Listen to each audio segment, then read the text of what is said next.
Let me ask you about your potential election.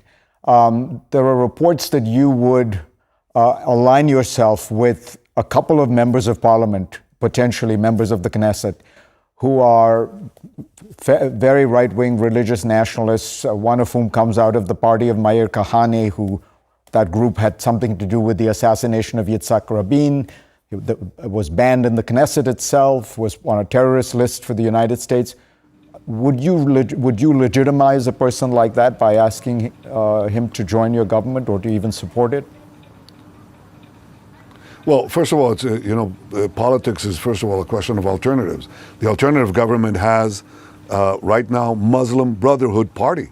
That's the alternative between my government, potential government, and theirs. They have the Muslim Brotherhood Party, which supports terrorists openly, which also calls for the destruction of Israel. It's amazing that what no labor government, no left government in Israel would do, the current government has done. They actually brought in people who were opposed to the very existence of Israel as a Jewish state, a state of nation state for the Jewish people. They want to dissolve it.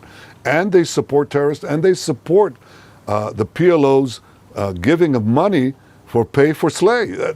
But does that justify, would that justify your including somebody who's been regarded as a terrorist by the U.S. government? I'll get to that. I'll get to that.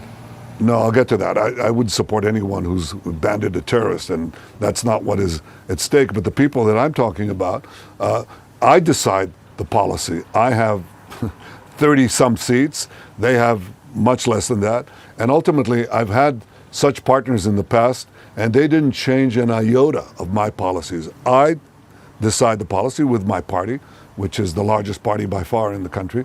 And we're a center-right party and a responsible party. But we are not going to adopt norms that for the government that we don't agree with. And some of these things I don't agree with, so they won't happen.